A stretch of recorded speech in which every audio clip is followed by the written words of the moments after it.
Well, hello and welcome to Naming in an AI Age. This week's a little bit different as we explore the spooky, the fun, sometimes odd and baffling world of Halloween candy names. So, Halloween's more than just costumes and candy. It's also a time when brands really try to carve out their place in our trick-or-treat bags, buckets, whatever you put your candy in. But a name can make or break whether a candy becomes a household favorite or kids are begging each other to trade away as fast as they can. So in today's episode, we're going to actually look at and dive into some of the best and the worst candy names that we've seen pop up on shelves during the Halloween season. So Mike, what are your thoughts on Halloween candy? I mean, you've seen a lot of candy throughout the years, I'm sure. What are your thoughts on some of these candy names? Well, my favorites aren't in this list, but I have some favorites from when I was your kid's age, trick-or-treating. You know, Kit Kat was one of my favorites, Reese's peanut butter cups. I mean, but the big ones, right? The really big ones, not these itty bitty things that you get now. But regardless, I think some of the names out there are pretty creative. Some of the names out there are a bit edgy. And we can talk about, how far in particular directions do you want to go? So let's look at some of these different naming types and styles and see what we think. So Ashley, take it away. Sure. And Reese's is my favorite. And of course, you have to have like the king size, but that one we're not discussing today. So the one we want to discuss first is Twizzlers. I feel like overall, this is a good candy style name. What are your thoughts on Twizzlers?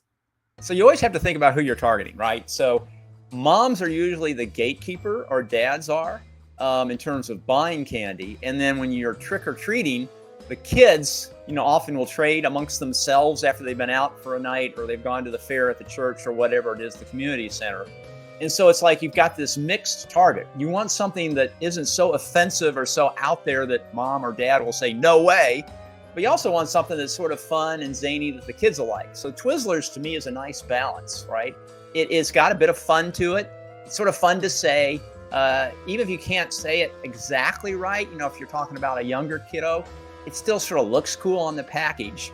But all names have pros and cons, right? So if you talk about the cons, and this may be more from a parent standpoint, well, what does Twizzler remind you of? Well, it could remind you of Whizzlers or Twinklers or things that might be a little bit confusing. But from a kid's standpoint, I think it's just something that grabs their attention, that they enjoy, and that mom and dad won't say no to. I think it's ingenious to brand it as an actual name because I will tell you, I do not eat red or black licorice. And I think if the packaging is cool and the name is cool, it might get that trial purchase, at least from a kid's standpoint. I also feel like Twizzlers runs along the same lines as candies like Skittles or Smarties. What do you think that all these names from a name style perspective have in common?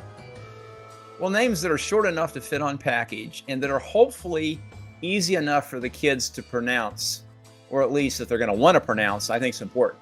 So years ago, Nestle came to us and they needed a name for a very long ice cream popsicle, which of course you're not going to get at Halloween because it would melt. And the name we came up with for them was It's a Kadoozy. Now, It's a Kadoozy is quite a mouthful, but the kids loved it, right? It was fun. It was sort of zany. And so they had no problems walking into a convenience store or going to the Walmart or the Target or the grocery store and finding the It's a Kadoozies, in the freezer section. Skittles and Smarties are both smarter, which I think is a good thing.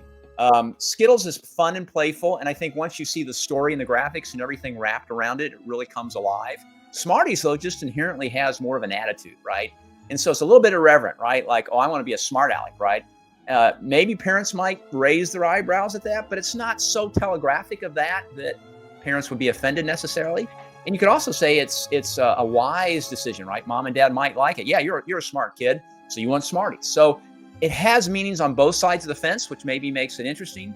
But I think both those names are sort of fun. They're easy to say, they fit on the package, and they have some interesting graphics and story wrapped around them. Yes, and I wonder if Smarties could take you even to like the tanginess of the actual candy itself. Like it's smart, it's tangy. I feel like that could be a play on that as well. I think another name in that kind of space that the name actually helps in what the candy is Rolos. I feel like Rolos is a little bit like in that space, but the O's could take you to the round shape. The row takes me to round for the Rolos, and it's short. It's 2 syllables. I feel like that's a good style name in my opinion, although I don't eat them, to be honest, but I like them in general. They look like a cool candy. I do kind of want to move to something different though. We've seen some of these more coins, fun style names, but there are descriptive names out there in this space as well. Thinking of names like Mr. Goodbar. I mean, what is your opinion on Mr. Goodbar as a name? It's been there for a while, but I'm curious your thoughts on the type of name. Well, part of it depends on how much money you have to spend to get the attention of the kids. And are you leaning into something that they're already familiar with? So I don't think Mr. Goodbar would necessarily work today as it worked as well when it was first introduced, unless there's a superhero called Goodbar or a comic strip or something that you can maybe attach the brand to so it have some of that immediate resonance and engage the kids right off the bat. Now, if dad's buying them, and I can certainly remember, Goodbars and liking them when I was growing up, and I'm at the grocery store, 2 hours before the kids start showing up for trick or treat, I might pick up a bag of Mr. Goodbars because they are tasty, but I'm not sure that's the kind of name that has the same excitement as a Twizzlers or a Smarties or even a Skittles does for the kids. I agree with you. And I think other names that we just have, they've been around so long that we use them. But if you think about it from an actual name perspective, it sometimes either doesn't make sense or it could lean into it and telegraph a little bit. I mean, I think of names like Milk Duds. If you think of duds, I don't want any Milk Duds, like what is that? It's not a good milk candy or something. There's also candy corn. I was talking with my husband last night about this. Like, it is good from a brand perspective. It looks like it's kind of in a corn shape, but it's been around forever, and it's actually polarizing. Some people either love candy corn or hate candy corn, and maybe that's why it's so famous around this time of year. And then you also have names like circus peanuts. And so I feel like they're not actual peanuts, but they're in the shape of circus peanuts. So there's some telegraphing that happens with the style of name. But I do think sometimes if we think about it from a naming perspective, these are kind of interesting. Yeah, I don't think you want a name that's misleading, right? So if you call something circus peanuts, and it doesn't look like a peanut, it doesn't taste like a peanut, you might have a disconnect. But with circus peanuts, with candy corn, they hint at certain things that then relate to the shape or the colors or the actual flavor or texture or taste experience, right? Those are all probably good things, right? That the kids know what they're getting or mom and dad know what they're going to get. And so there's not that disconnect between actually buying it or getting it in your trick or treat bag and then actually trying it. I think that's a good point of having some element, whether it be taste, shape, color, size, something that alludes to what the name is trying to convey. I think that's great. There's also an outlier that's kind of along the same lines as a Twizzlers, and that is more evocative in that way, but it's actually a real word. And I feel like the word itself has nothing to do with candy, and it's Nerds, one of my favorite Halloween candies. But what do you feel about that name? Well, that one's a single syllable, and it's shorter than any of the names that we've talked about. So it has those things going for it right off the bat. It might be easier to spell and pronounce depending upon how old the child is. It does have attitude, right? It's sort of like Smarties. Nerds does have a little bit of attitude. I think the meaning of nerds, though, has certainly changed over time. When I was in school, it wasn't flattering at all to be called a nerd, right? Nerds were not thought of as cool or hip. They were sort of the bookworms, and nobody really would have purchased probably candy called Nerds because it just wasn't something that anyone aspired to be. These days, however, I think it's totally different, right? I mean, you think about all the computer stuff, all the digital media stuff. Nerds, in some cases, have a very elevated status, at least amongst kids and teens. So naming something Nerds might be appealing. It also is fun to talk about. I mean, it's just sort of a name that, because it's a little bit polarizing, because it might be a little bit controversial or have some negative meanings, is why kids like it, right? It's not the norm. It's not safe. There's something about it that they find interesting and exciting that maybe it's because mom and dad aren't quite as excited about it as they are. Very true. I'd be curious to see if Gen Z and Gen Alpha were inventing candy names today, what kind of names they would think resonates and come up. Because a lot of these names have been in the space for so long that it'd be interesting to see theirs. I did also, while researching some of these candy names, found some horrific names that I would never want to purchase as a mom specifically. Unicorn Poo, marshmallow candy. That just does not, I'm sure they could take it rainbow, colorful, but I just don't know if I'd want to get that. And then Box of Boogers, gummy candy. I'm sure the ultimate time to have like a gruesome type name is during Halloween, but I'm trying to get my kids not to eat their boogers. So receiving a box of boogers is not something that I would want to get. I would definitely re-gift those gummies for sure. Yeah, I can remember, I think it was last Halloween.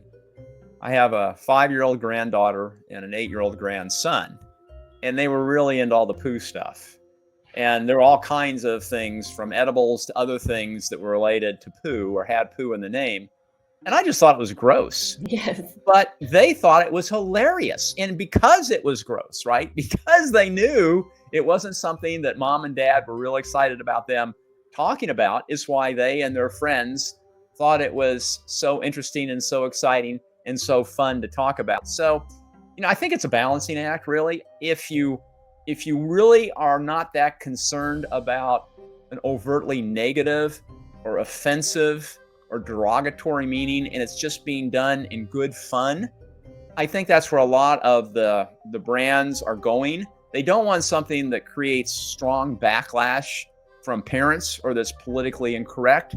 That's certainly not worth it. But a name that's sort of right there on the edge, right? It's close, and the kids are going to want to talk about it.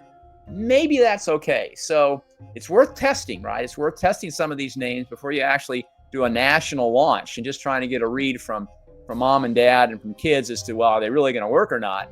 And then you pull the trigger and roll the thing out. Oh, that's for sure. A great name can stick with you and maybe in your gums long after the holiday is over. That's right. While a poor name will definitely get left or traded from the candy bowl. Thanks for joining us on this spooky name journey. We'd love to hear if you have a favorite or least favorite Halloween candy name. Please be sure to share it with us in the comments. And until our next episode, keep it sweet, keep it spooky, and remember, the right name can haunt you in all the best ways. Thanks for joining us. Thank you, guys. See ya.